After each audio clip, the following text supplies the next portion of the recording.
2.5 feet. It has gone down a couple of feet, but that's just not enough for the NES workers that you can see at the very end of the block down there trying to restore power. This might look a lot better to a lot of people here, but down there, there's still a lot of water. No power, no air circulating. The water level is just about zilch. So no power, no water. That's the story at the Encore condominiums, one of several buildings without power. Several transformers are located under the streets down here. NES workers cannot get to them. At 1 this afternoon, there was 12 feet of water in some of those tunnels. They're pumping out the water, but it's not having much of an effect. Some of the main buildings without power include the AT&T Tower, the Country Music Hall of Fame, and the Bridgestone Arena.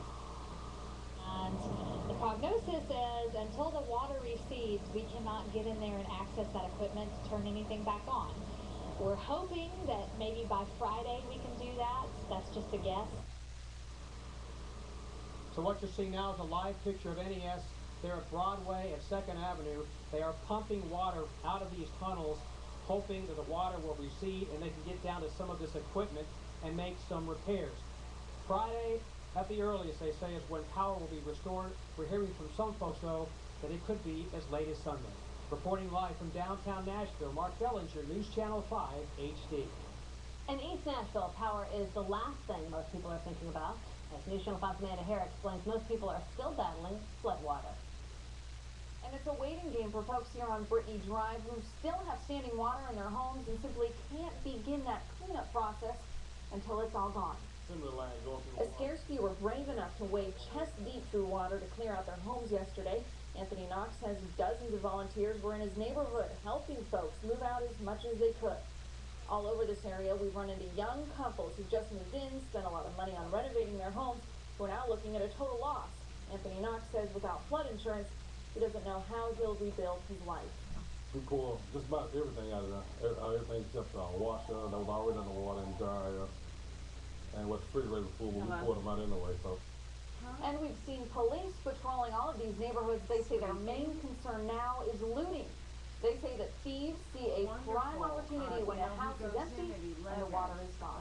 In Nashville, Amanda Hare, News Channel 5 HD. And of course, we've seen some amazing pictures of the devastation from Sky 5 HD. Yeah, we're going to check in again with Clifton Hunt, who is live over Bellevue. Hi, Clifton. Hi, Rory. We're following a call that we've heard from the THP pilot that they're looking at a recovery of a vehicle. It's kind of hard. We have not spotted the vehicle yet, but as you see, the Office of Emergency Management people there. This is at Newsom Station Road. We're about almost 200 yards from the interstate, just to the right of the interstate if you were going away from Nashville. We saw a diver coming out with his air tanks. We saw him go in a canoe. Also, there's workmen right in this area. Let me just kind of spin right around for you, that are working on the railroad tracks. Apparently they were damaged in this area. But again, we're working with some sketchy information right. One of the tough things is all the emergency responders are having to deal with calls for things like this.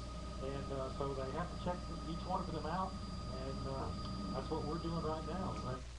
Reporting live from Sky 5 HD over Cheatham County. Clifton Hunt, News Channel 5. All right. Thanks, Clifton. Of course, we can't say it enough. You know, at least the weather is cooperating for these efforts that everybody's having to do. That was some good The footage. cleanup's going to take some time, but Hang in let's there. get a look at the